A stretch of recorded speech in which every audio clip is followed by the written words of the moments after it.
Good evening to all of you. Lucille and I have really enjoyed the weekend with you all.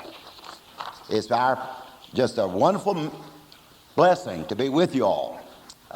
Many of you all I know, of course, by sight, not by name, and by good fellowship.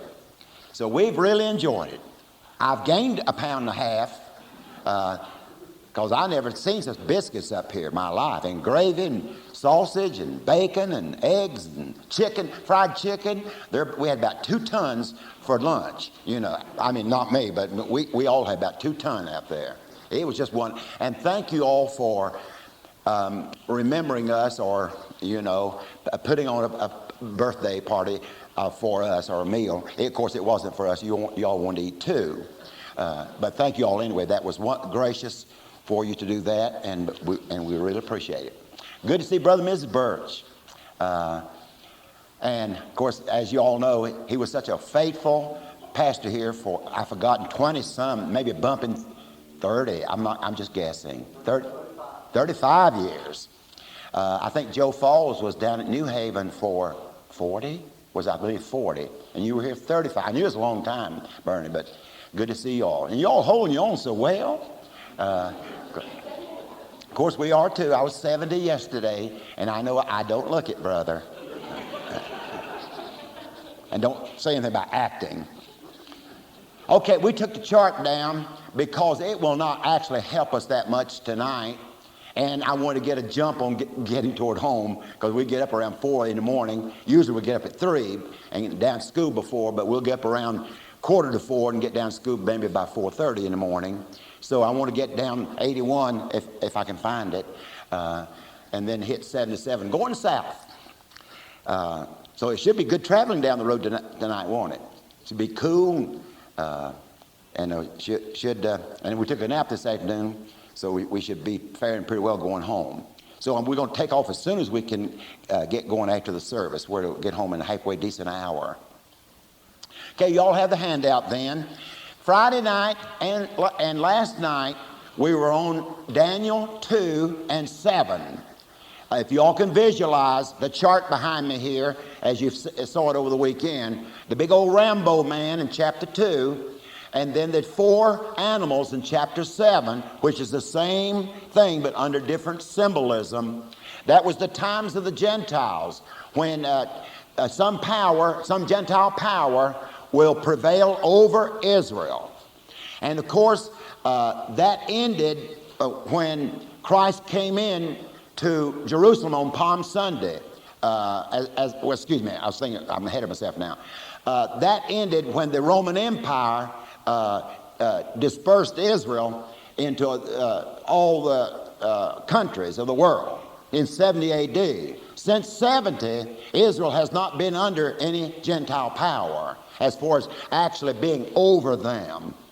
So there's yet a future time when Gentile power will be over them, and that's in this 70th week of Daniel, which we talked about in Sunday school this morning. Daniel 9, 24 through 27. 70 weeks of years. 483 of those years, or 69 of those weeks, have already been fulfilled. And the terminus ad quem, the end of that time, was when Christ came into Jerusalem on Palm Sunday riding on top of a donkey. And so there's one more week of 7 years for Israel, under which they'll be under the 10 nations in the Western world, with the Antichrist as their leader. And that'll be their worst time that they'll ever be under. Jeremiah 30, Daniel 12:1, and Matthew chapter 24, verse 21, both Jeremiah, Daniel, and Christ spoke about the unprecedented nature of that period of time in the phrases comparable to this. There never has been a time like it, neither will there ever be a time like it.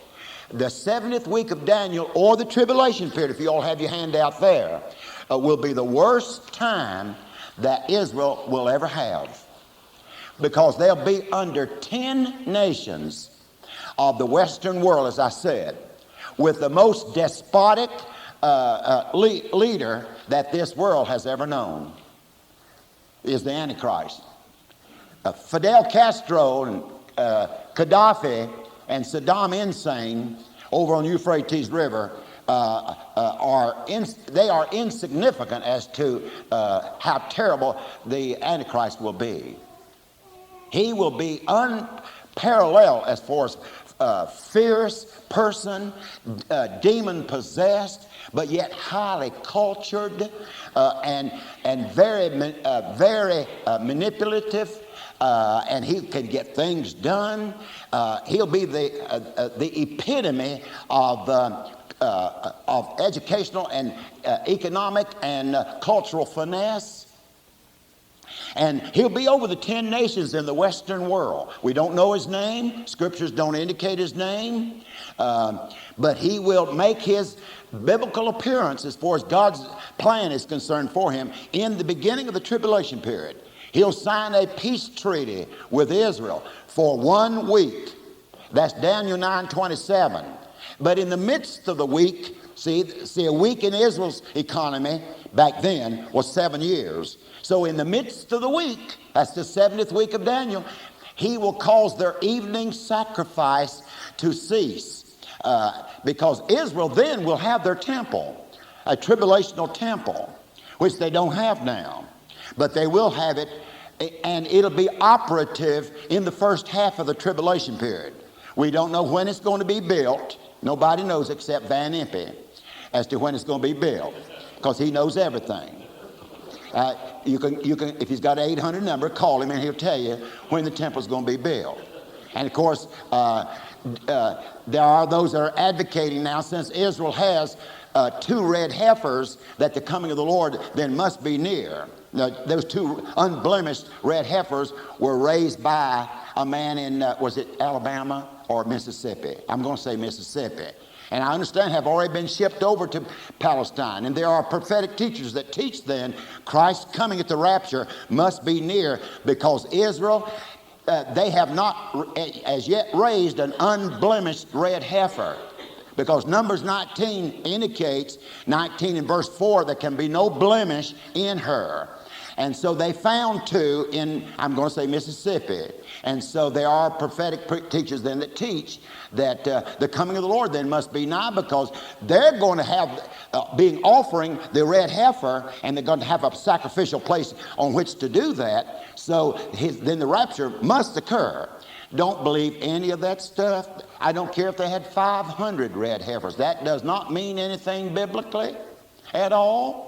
There's no prerequisites for the beginning of the tribulation period. It'll be after the rapture, but we don't know when that'll be, and there's no prior indication as when the rapture is going to be. There's no signs of the rapture.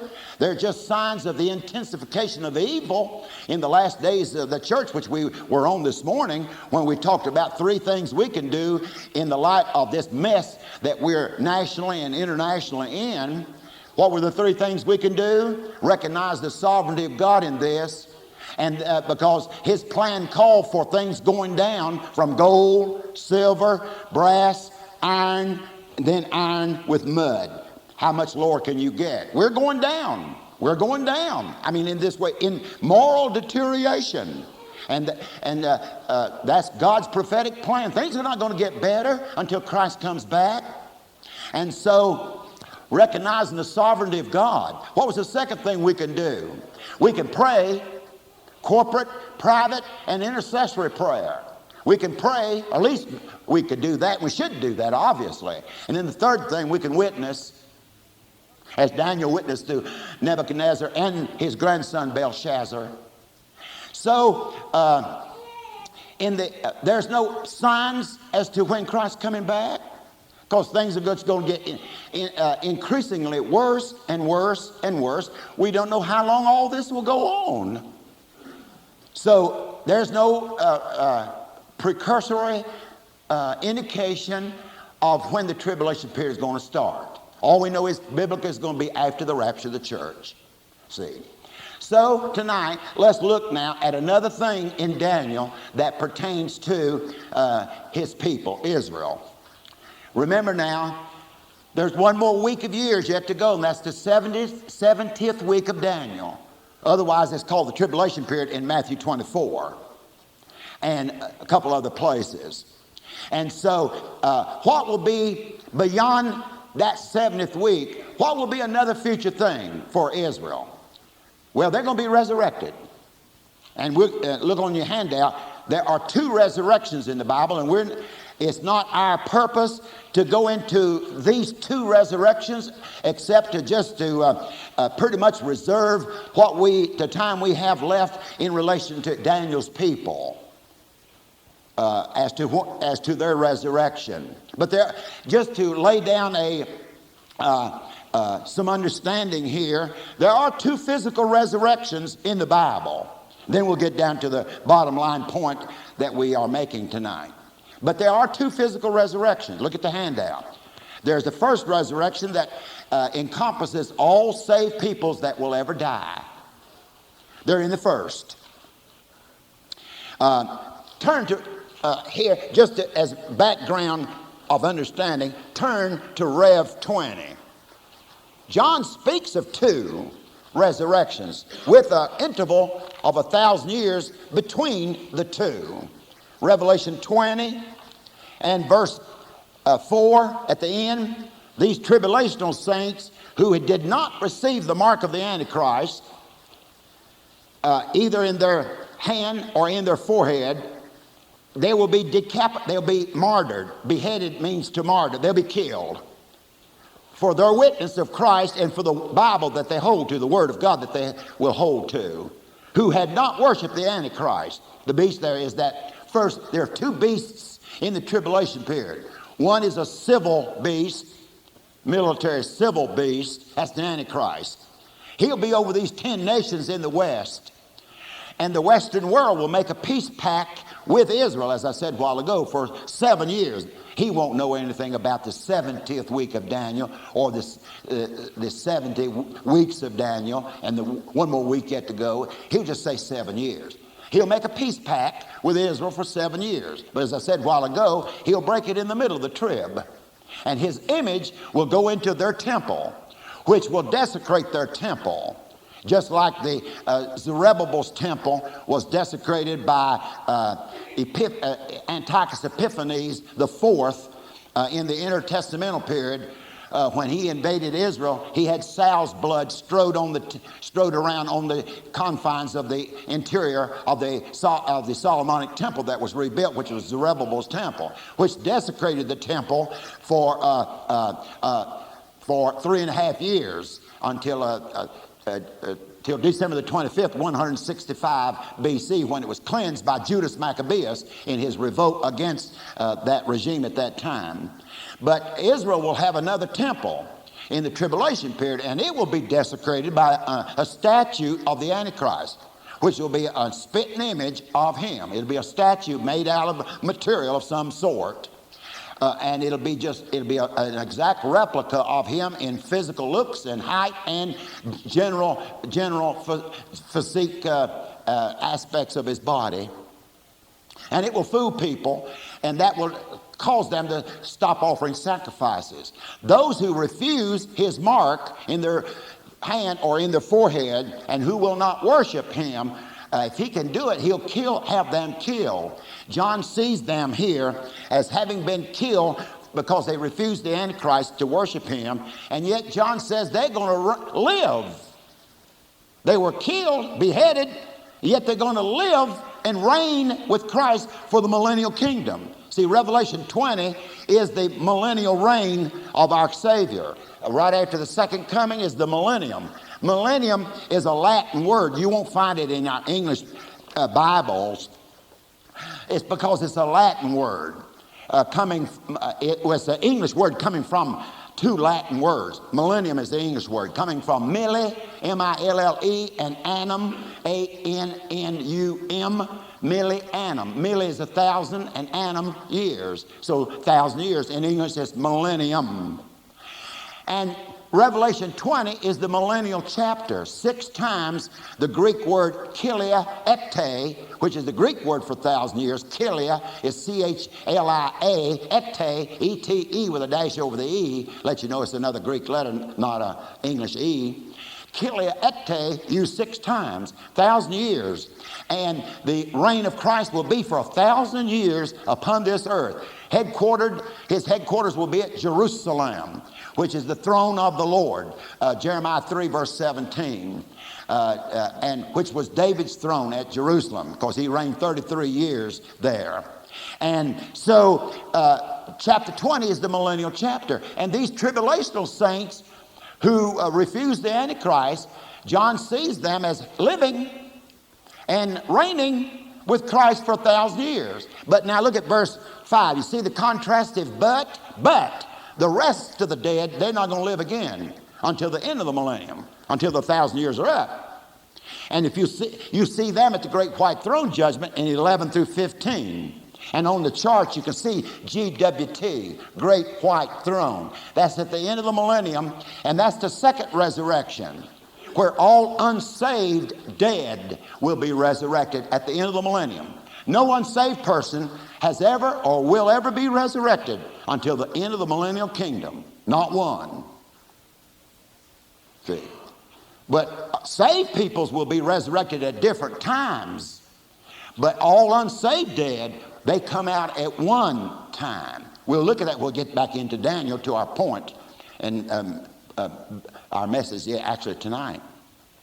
So John speaks of 2 resurrections here. There are 2. And there's a lot to be said here, but we don't have the time to go over that. So remember now, first resurrection is made up of saved peoples. Second resurrection constitutes only unsaved dead. See, who will all come out at the end of the millennial kingdom, at the GWT. So God's people, Israel, who were saved in the Old Testament, they're going to be the first resurrection, as all saved peoples are. Now, think with me now.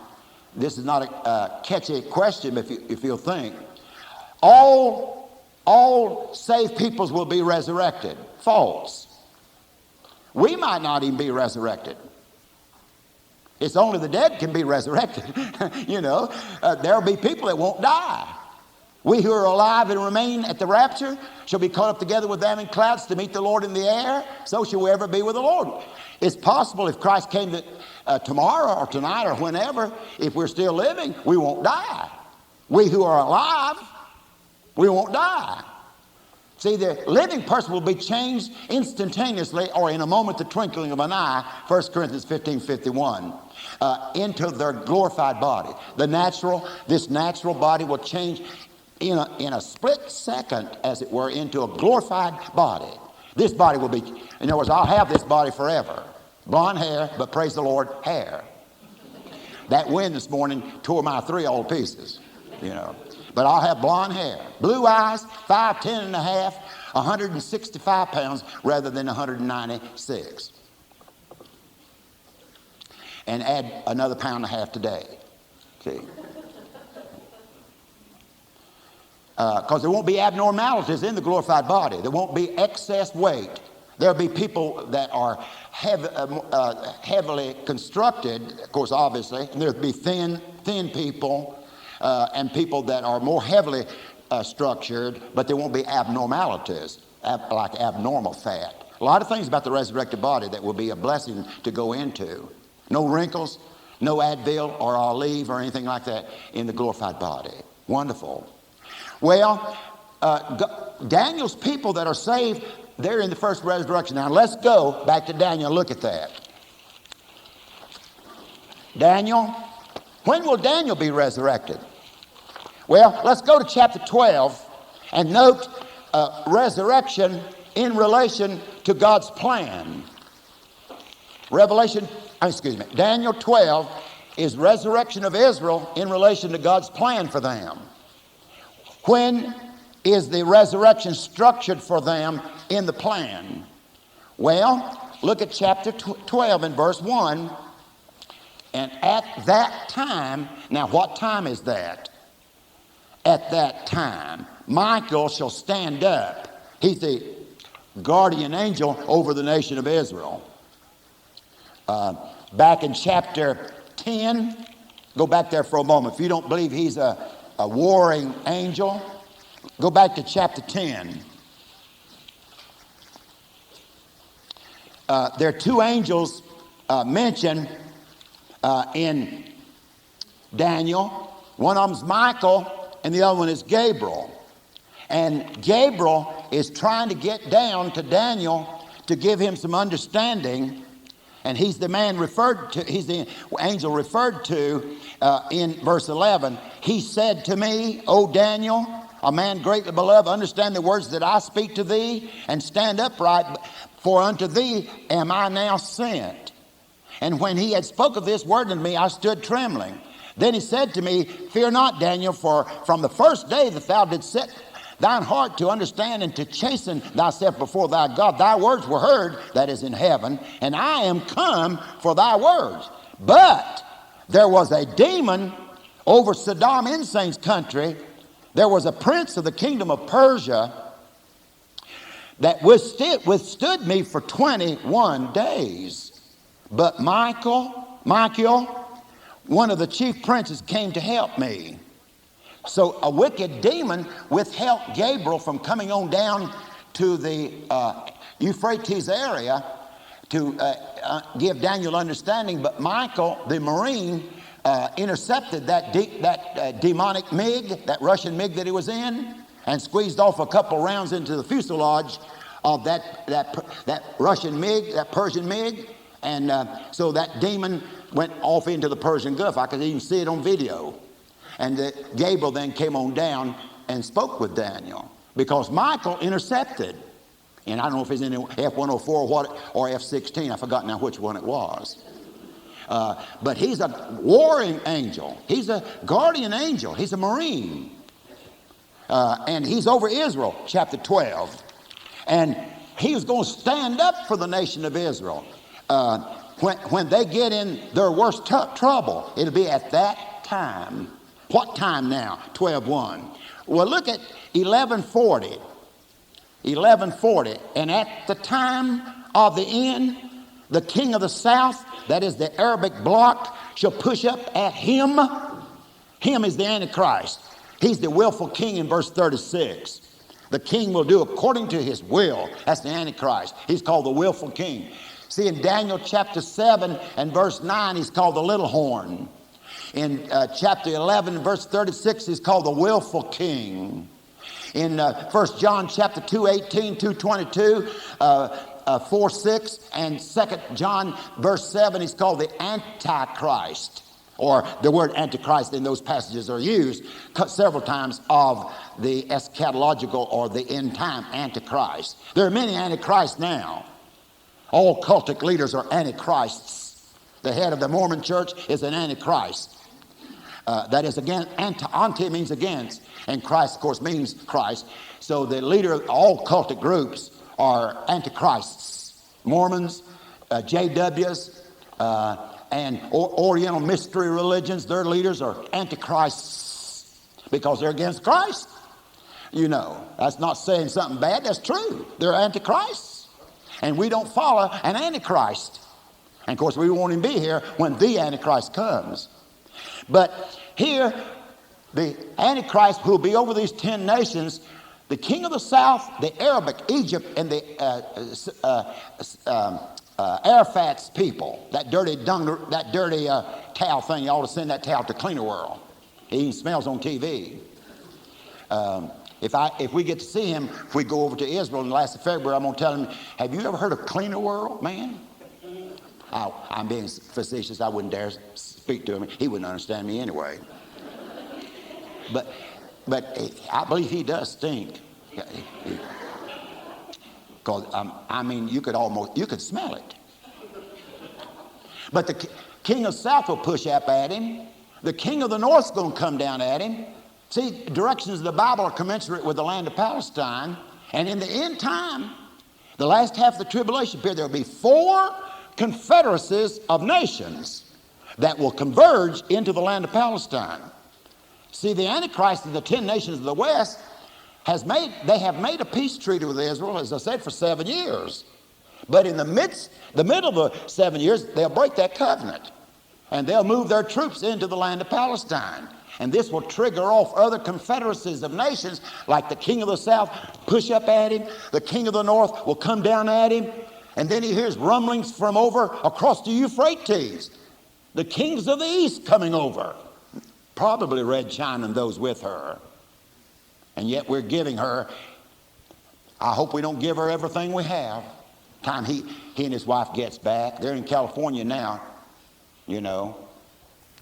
But different confederacies going to move up at him. So Micah 12:1, at that time, Micah's going to stand up. See, when Israel gets into the worst trouble that they'll ever have, Michael shall stand up. That's why Revelation 12, with a lot like we could bring in here, but Revelation 12 speaks of angelic war in the heavens above the earth at this same time. Michael shall stand up.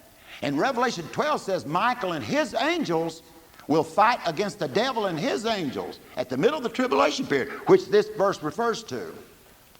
And he shall stand up for the nation of Israel. When Israel's being duressed on earth by all these confederacies of nations converging in their land, Michael will be standing up and warfaring against the devil and his angels up in the stellar heavens, which is their abode.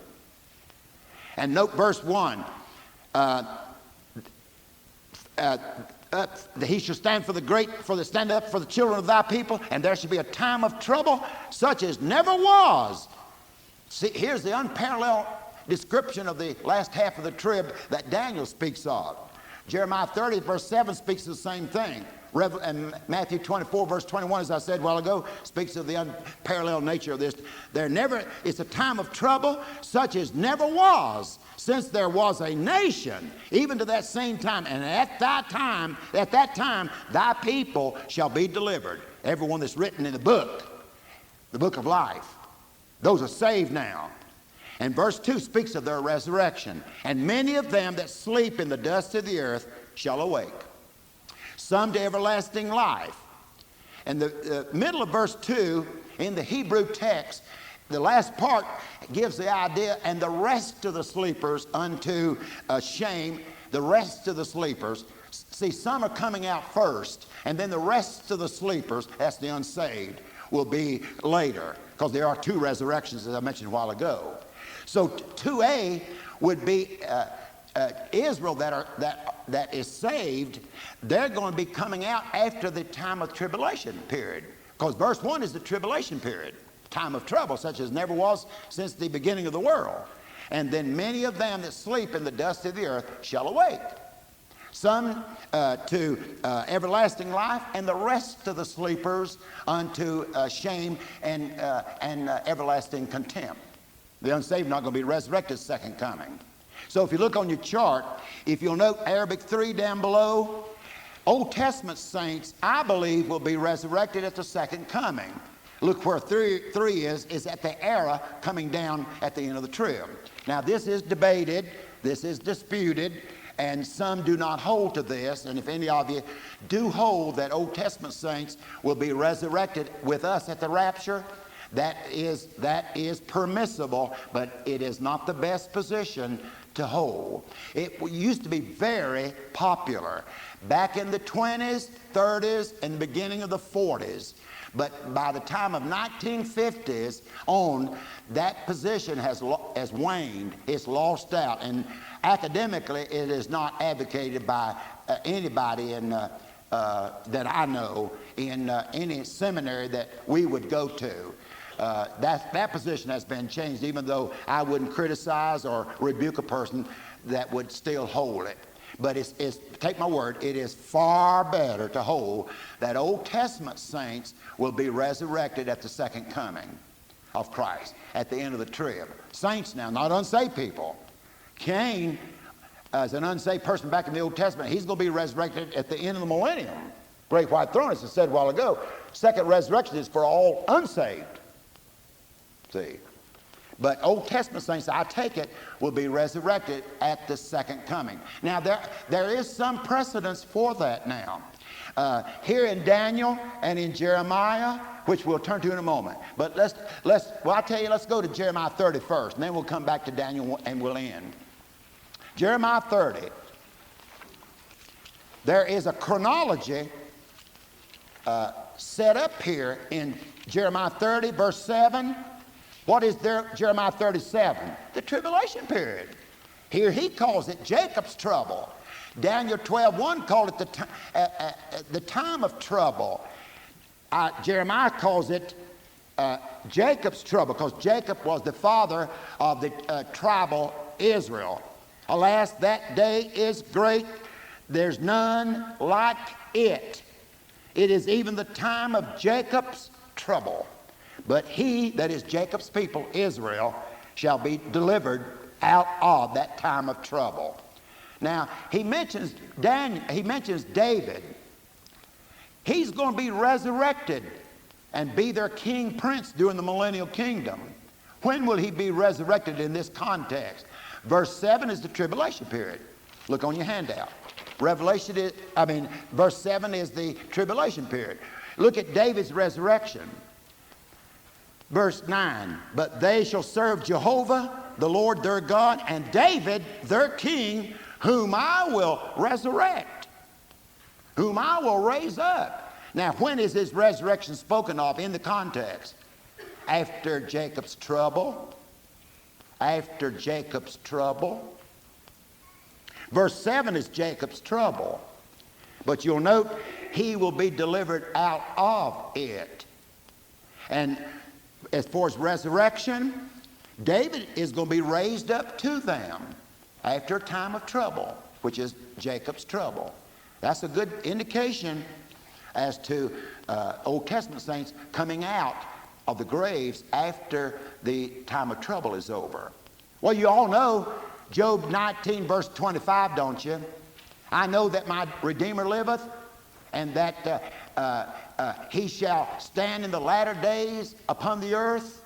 And I shall see him in when he comes in the latter days of the earth, latter days of the earth. I shall see my Redeemer. I know that he lives, and he shall come in the latter days. And Job's going to be resurrected in the latter days of Israel's history. David will be resurrected here after a time of Jacob's trouble here. And let's go back to Daniel and look when Daniel's going to be resurrected. Look at chapter 12 and verse 11. These three verses indicate when he's going to be resurrected. Chapter 12, 11. From the time that the daily sacrifice shall be taken away. When will the Jerusalem temple in the tribulation period, when will their daily sacrifice cease? In the middle of the tribulation period, just as we said a while ago. Daniel 9:27. In the midst of the week he will cause their evening sacrifice to cease. In the midst of the 70th week of Daniel, he will cause their evening 3 o'clock sacrifice to cease. So, verse 11, from the time that the daily sacrifice shall be taken away, and the image of the Antichrist set up, called here the abomination that maketh desolate, set up in that temple. By the way, Christ alluded, if not quoted from verse 11 in Matthew 24:15.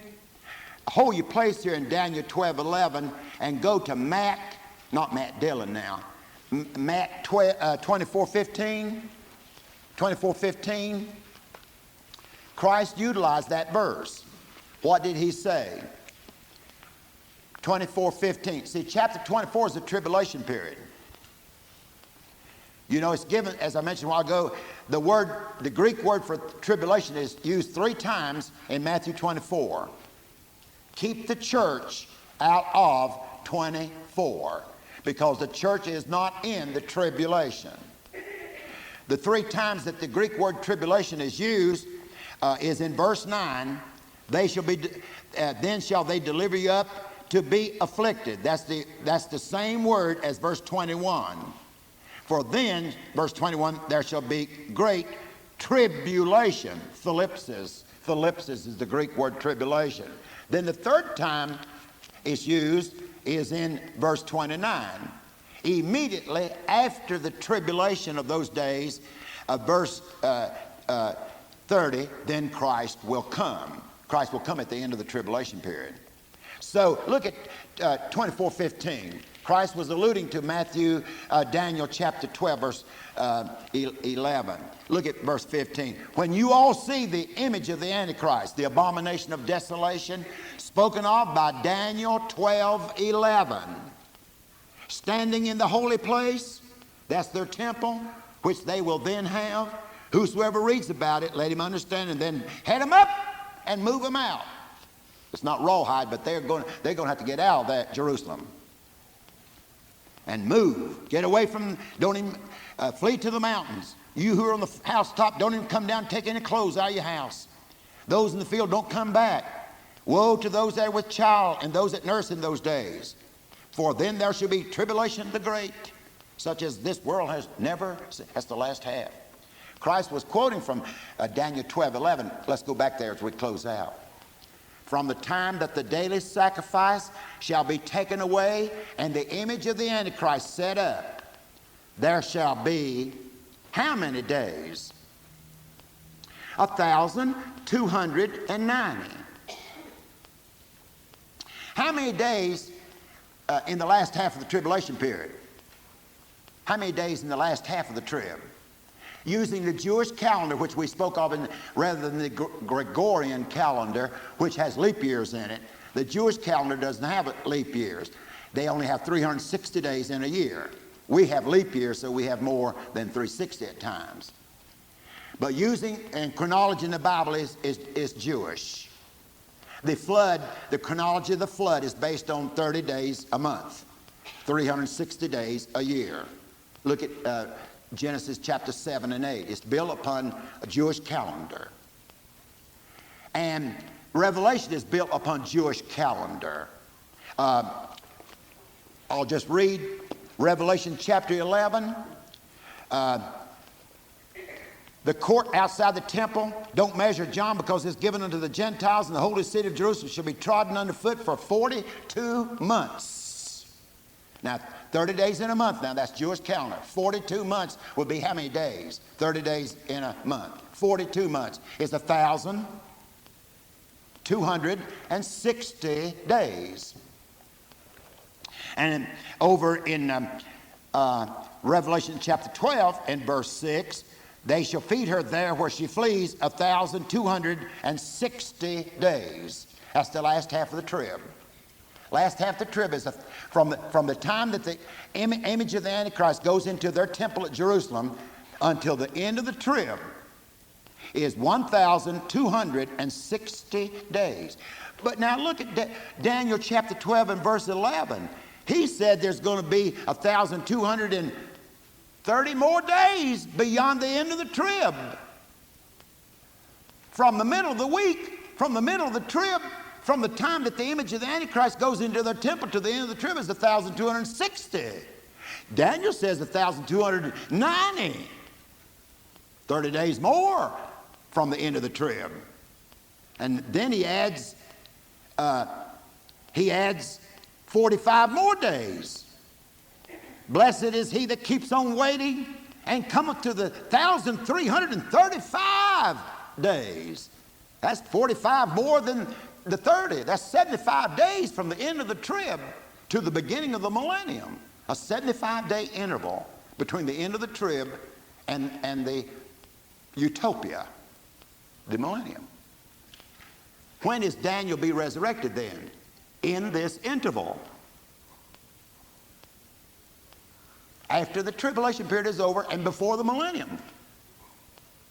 Within this 75-day interval. Because you've got 30 days beyond the end of the trib, 45 more days beyond that, that's 75 days. When is Daniel resurrected then? Well, look at verse 13. Daniel, you're going to die, man. Go thy way until the end be, for you're going to rest. That's a phrase that indicates rest and sleep and death. Well, not sleep, but rest and death. For thou shalt rest. And you're going to stand in thy lot at the end of these days. At the end of the days. When is Daniel said to be resurrected then? After the trib and before the millennium. And that's pretty good solid proof right there that Old Testament saints will be resurrected at the second coming of Christ, because Christ's coming is after the trib is over. not the 1,260th day. Christ will not come. See, from the middle of the tribulation period to the end of the trib is at 1,260 literal 24-hour solar days. Christ will not come on the last day of the trib. How do you know that? Because he said so. Turn over to Matthew chapter 24, and I'll show you that he said he would not come. And that's why he said, no man will know the day when I'm coming. It'll be within those 75 days. We know for sure. But what day in the 75? He didn't tell us. Look at Matthew 24. Now look at the end of the trib. Look at verse 29. Immediately, now it's not going to be long after, we know, but he said, not long, immediately after the trib is over, the sun will be dark and the moon shall not give her light, and the stars will fall from heaven, and the powers of the heavens will be shaken. And then look at that adverb of time. And then shall Christ come. When? Immediately after the tribulation is over. Verse 29, and then shall appear the sign of Christ coming. He'll come shortly after the end of the trib. That's why he said down in verse 36, you're not going to know the day or the hour when I'm coming. Because it could be the first day after the end of the trib, second day, third day. Who'd make it a week later? We don't know. Only the Lord knows when he's coming, at the second coming. I'm not talking about the rapture here now.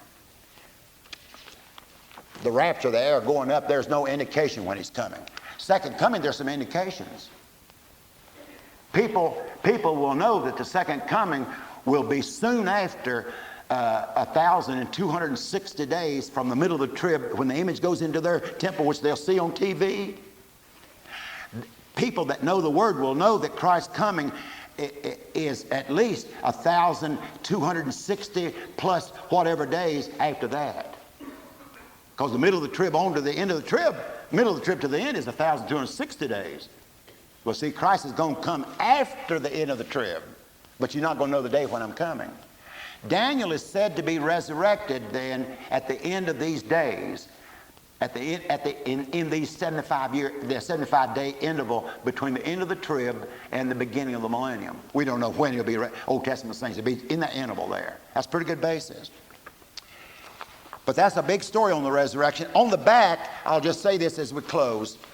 Make a distinction between resurrection and resuscitation. There's a lot to be said there, but let me give you the bottom line. What is the difference between resurrection and resuscitation? Resurrected body is a glorified body. Anybody that's raised from the dead, and only Christ can resurrect. I'm the resurrection, he said. No man can resurrect a person. Not in a glorified body. Now, back in Christ's life in the early church, there were men that had the gift to raise the dead. But that was not resurrection. Only Christ can glorify a natural body, where the hair will not turn gray nor loose, where there won't be any black spots under the eyes and no pain in the body. Only Christ can glorify a body. That's resurrection. Resuscitation is bringing a person, is the ability to bring the immaterial soul and spirit of a person, bring it back, or have the authority to call it back into the body that has not decomposed yet.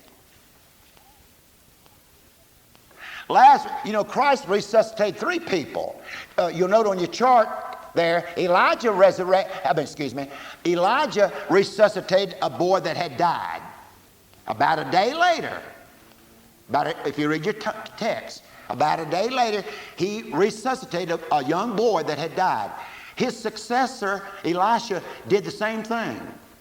Brought a boy that had died soon after death, brought him back to that natural body, or had the ability to recall the immaterial part. Christ resuscitated 3 people in his life. He didn't resurrect anybody. He didn't resurrect anybody. He resuscitated 3. Jairus' daughter, the widow's son, he was in a coffin called a briar in our KJV, B-R-I-E-R, which is our word coffin. The widow's son was in a coffin going to the cemetery.